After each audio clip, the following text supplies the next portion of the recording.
Welcome to Breaking News to Trading Moves. Glad to be here. We're here to look at some specific stock movements that have been happening. The idea is to go past the general market trends and really isolate the company-specific news that's been causing some volatility. And that context is so important for you to get. I mean, if you just look at the major U.S. stock indexes, they've been pushing higher. Right. A lot of that movement comes from the market thinking there might be a December interest rate cut. So that creates this broad kind of positive feeling. But if you only look at the indexes, you're missing where the real action is.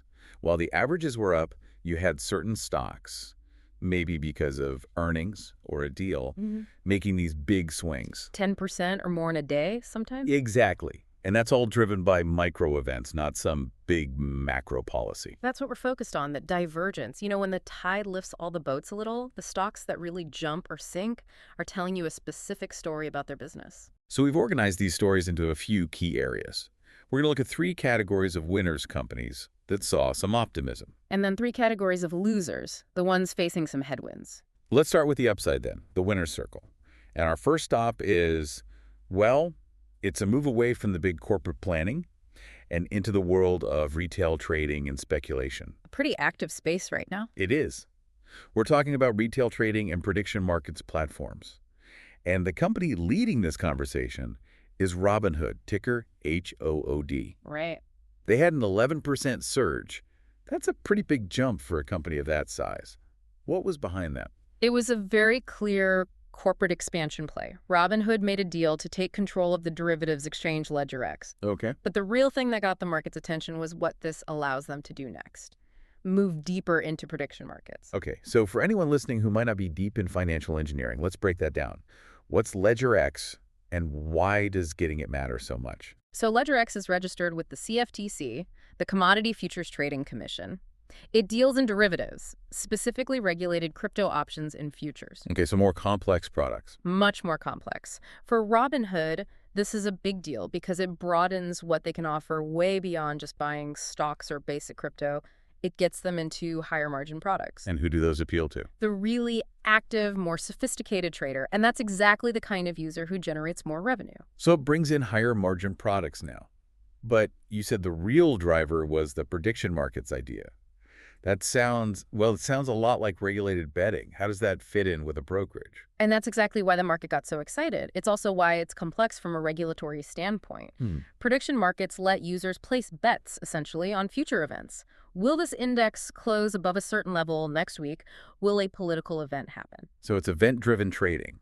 Exactly. And Robinhood is positioning itself to be the gateway for that. The market sees this as a high-growth area because it taps into that. You know, that desire to speculate on what's next, but inside a regulated framework. So what does a move like this signal to traders? Is Robinhood trying to find new users or just get more from the ones they already have?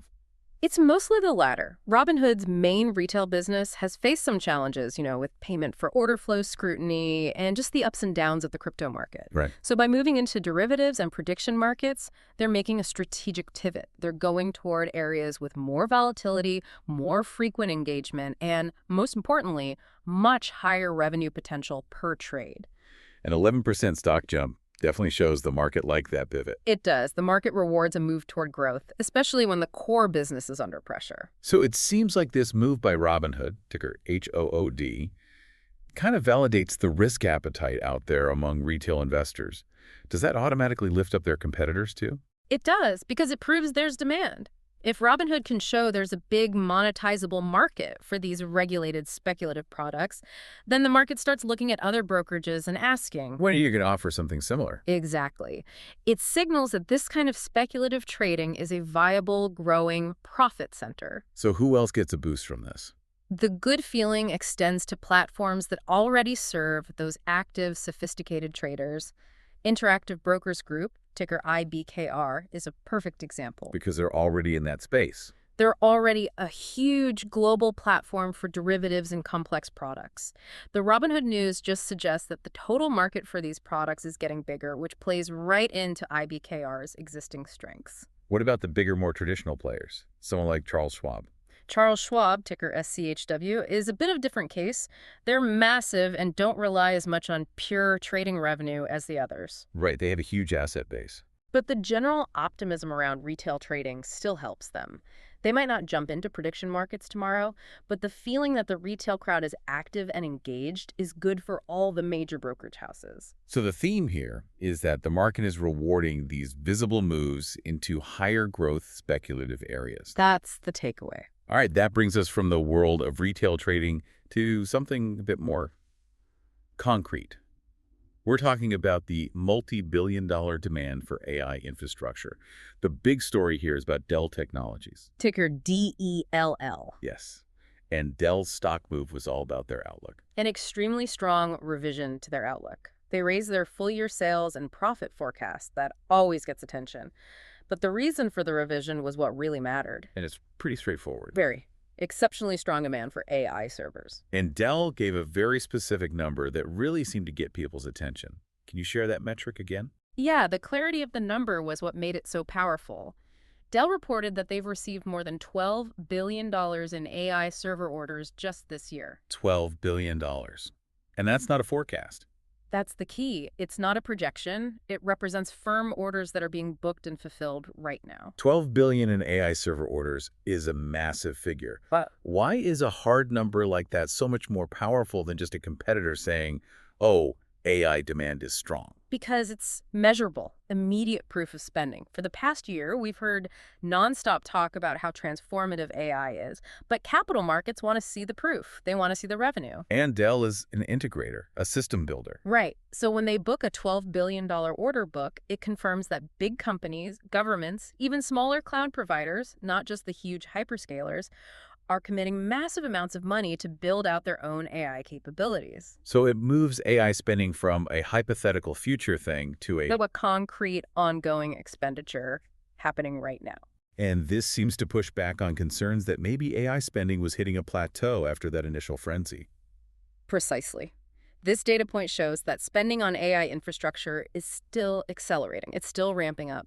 And this spending is focused on that specialized high-density server hardware you need to house and cool the most powerful AI accelerators, which are mostly GPUs. The foundational layer for the whole AI ecosystem. That's how the market sees it. And can you define what an AI server really is in this context? Because it's not just a standard rack you'd find in any data center. Not at all, no. AI servers are highly specialized machines. They're designed for the parallel processing tasks you need for training and running these large AI models. The key difference is the integration of multiple high-performance GPUs. Usually from NVIDIA. Almost always from NVIDIA, yes. And then you have highly specialized cooling and networking components to handle the intense heat and data speeds. Dell's success shows that companies will pay a big premium for these custom systems. So when Dell, ticker DELL, confirms this level of demand, who else in the supply chain benefits from that news? Well, the benefit spreads across the whole component ecosystem. I mean, if Dell is building $12 billion worth of servers, that implies a corresponding demand for all the parts that go inside. It validates the whole channel. It does. It shows that AI spending is flowing robustly through the system. So who are the main beneficiaries when you see a number like this from Dell? First, you've got Supermicro Computer, ticker SMCI. Okay. SMCI is a specialized server provider. They're often seen as a more nimble competitor to Dell in some parts of the AI server market. So if the overall market is that strong, it's highly likely SMCI is benefiting from that same broad tailwind. And the other one is pretty obvious. The other one, and perhaps the most critical, is NVIDIA, ticker NVDA. I mean, NVIDIA is the dominant supplier of the GPUs that power these servers. Dell's huge order book is just concrete, external validation of NVIDIA's ability to move its product. It basically guarantees that the most important, most expensive component, the GPU, is being bought in massive quantities. Which justifies NVIDIA's growth and its valuation. Exactly. So the Dell news is less about Dell itself and more about the market getting confirmation that the AI infrastructure build-out is massive and ongoing. A tide that lifts the component and system specialist boats. Perfectly put. It's all about the scale and verification of that spending. All right, our third winner moves us into established corporate tech. Large cap cloud and enterprise software.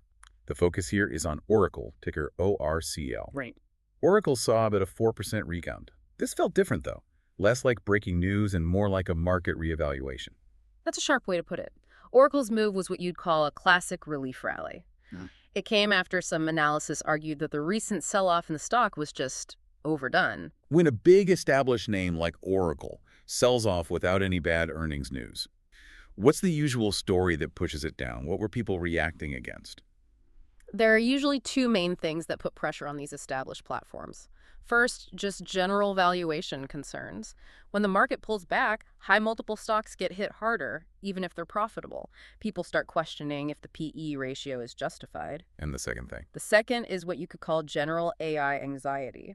There's this persistent worry among traders that these big established platforms with complex legacy businesses might not be able to transition fast enough to compete with newer pure-play AI companies. So the 4% bounce means the market took another look and decided those worries were blown out of proportion for Oracle. Yes. The market, with a nudge from some favorable analyst reports, remembered the rock-solid stability and cash generation of Oracle's business. Their cloud infrastructure unit, OCI, is still growing well, and their enterprise apps like Fusion and NetSuite are mission-critical for their customers. They're sticky. Very sticky. So the rally shows that while competition is a valid concern, the foundation of recurring revenue is strong enough to justify the valuation, making that recent dip look like a buying opportunity. And this seems to paint a broader picture for the whole sector, that stability and proven cash flow still matter, even when everyone is obsessed with growth. It creates a wave of affirmation for that whole category of established cash-generating cloud companies. It suggests you don't just discard a proven business model because it isn't growing at the explosive rate of an AI startup. So how does this reevaluation of Oracle affect the perception of other big software leaders? Who else benefits? Most obviously, Microsoft, ticker MSFT. Of course. I mean, despite its scale, Microsoft continues to dominate cloud infrastructure with Azure. They run arguably the most critical cloud platform in the world, and Oracle's rebound just validates the stability of that business model. If Oracle is stable, Microsoft is seen as even more secure. Okay, that makes sense. And similarly, Salesforce, ticker CRM.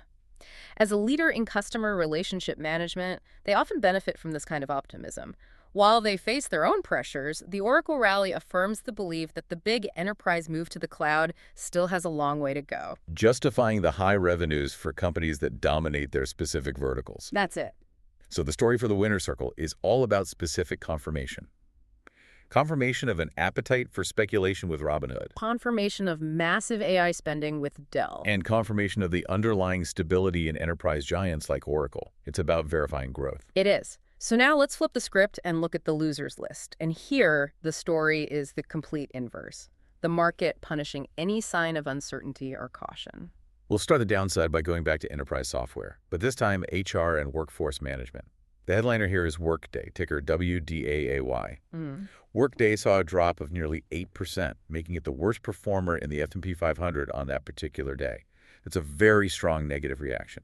It was a stark reaction, and it came directly from their updated guidance. Workday guided to softer subscription revenue ahead.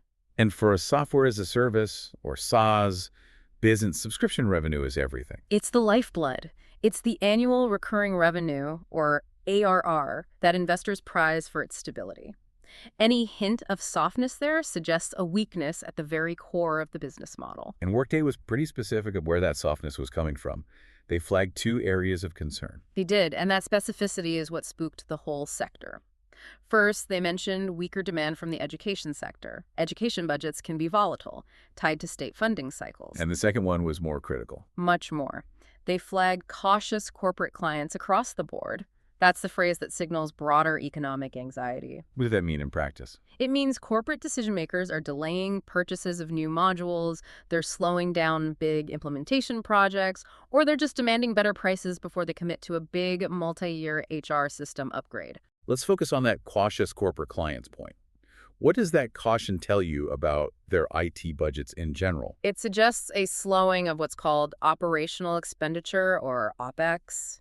HR and payroll software are considered OpEx. They're essential costs to run the business. So if a market leader like Workday, ticker WDAY, is seeing softness in OpEx, it strongly implies that corporations are battening down the hatches, they're conserving cash, and putting any spending that isn't absolutely essential under intense scrutiny. And how does that outlook from Workday then ripple out to the rest of the HR software sector? It raises immediate sector-wide questions about budgets. These systems are essential, but they involve big, complex projects. So if the market leader is seeing clients tighten their belts, it means competitors are probably facing an even tougher sales environment. Traders start to question everyone's growth targets. Immediately. So which other companies face that immediate scrutiny? Competitors that focus on cloud-based human capital management feel it the most. Paycom Software, ticker PAYC, is a key one. Their growth depends on getting clients to move to their full suite of tools. If corporate clients are cautious, PAYC's ability to land those big new accounts becomes questionable. The market starts pricing in slower deal cycles. Anyone else? You also look at a company like Paychex, ticker PAYX. Now, Paychex has a very strong, stable base in payroll services, which is pretty recession-resistant. Right.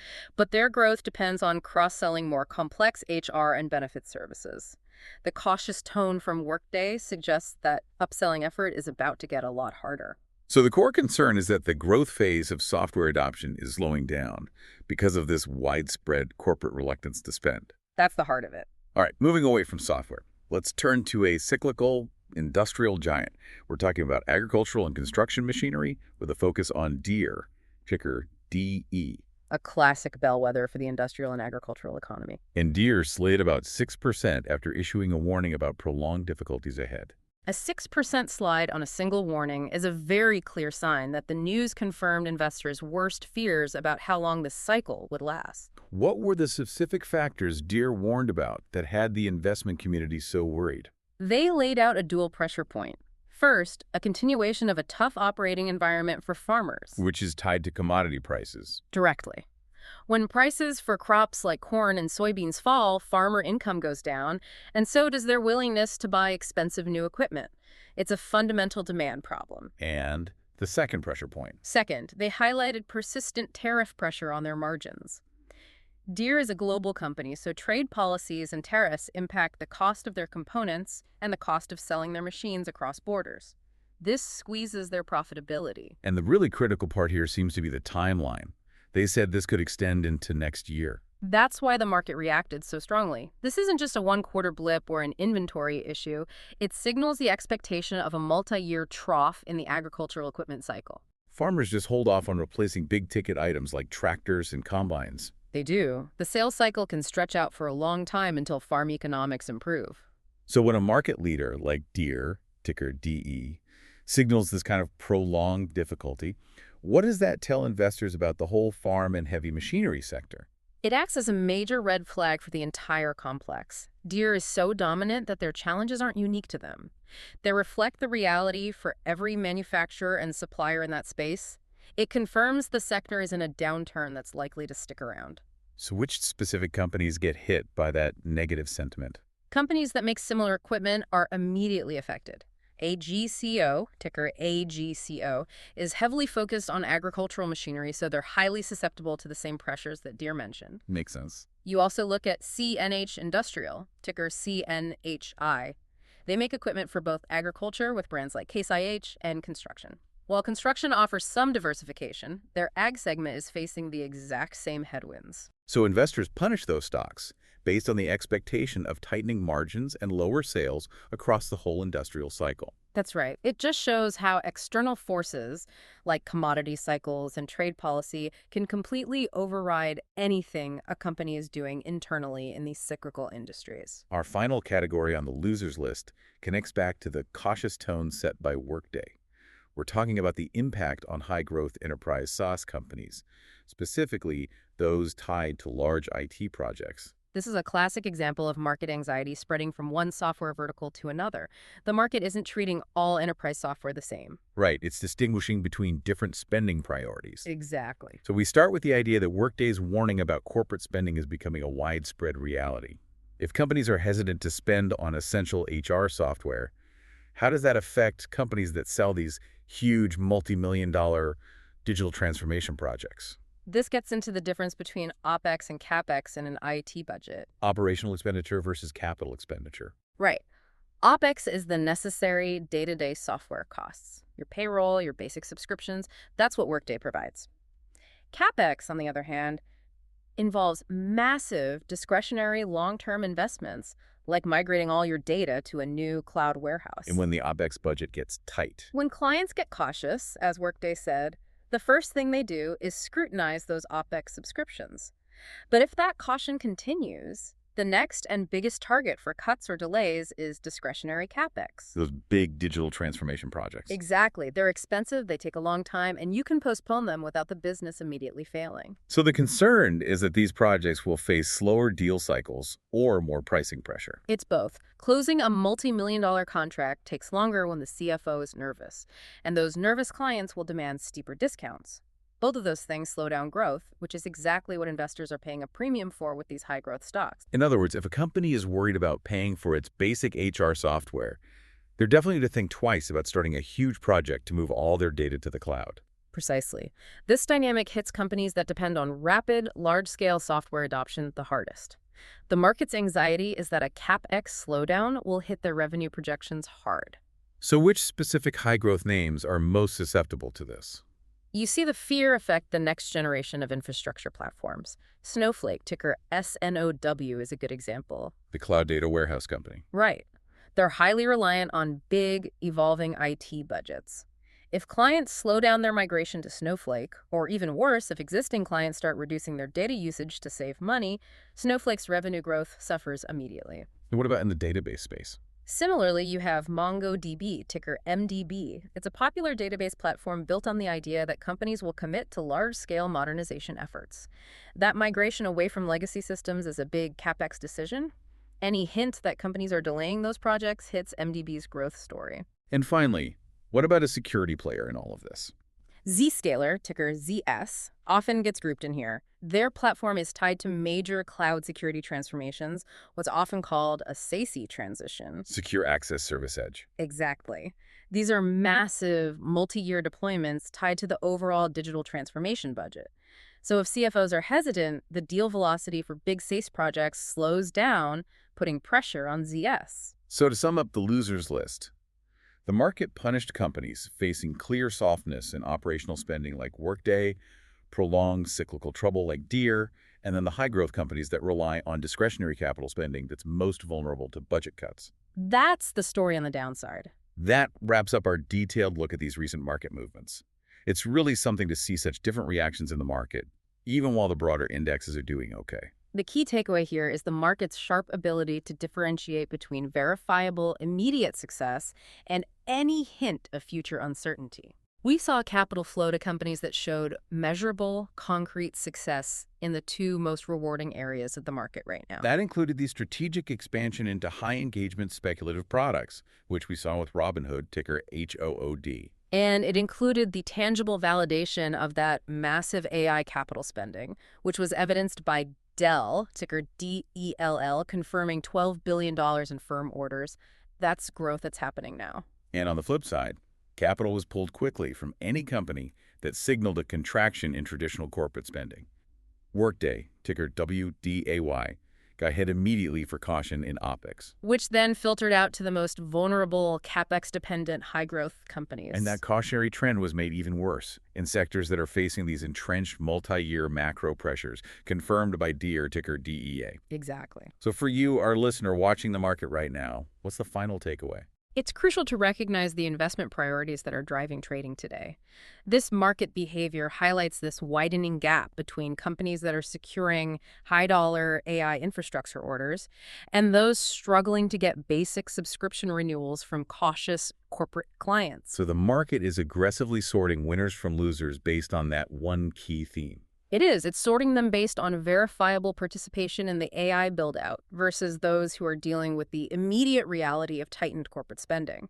That divergence is the central story right now. A powerful distinction for anyone trying to navigate this environment. And we do have to remind you that the information discussed today is based purely on the opinions of the author of the material we reviewed. This is not financial advice, nor is it a recommendation to buy or sell any security mentioned. Right. We've discussed Robinhood, ticker HOOD, Interactive Brokers Group, ticker IBKR, and Charles Schwab, ticker SCHW. We also talked about Dell Technologies, ticker DEALL, Supermicro, SMCI, and NVIDIA, NVDA. As well as Oracle, ORCL, Microsoft, MSFT, and Salesforce, CRM. And on the downside, Workday, WDAY, Paycom Software, PAYC, and Paychex, PAYX. And finally, Deere and Company, ticker DEAGCO, ticker AGCO, CNH Industrial, CNHI, Snowflake, SNOW, MongoDB, MDB, and Zscaler, ZS. Thank you for joining us for this analysis on breaking news to trading moves. We hope this knowledge proves valuable in clarifying the trading landscape ahead.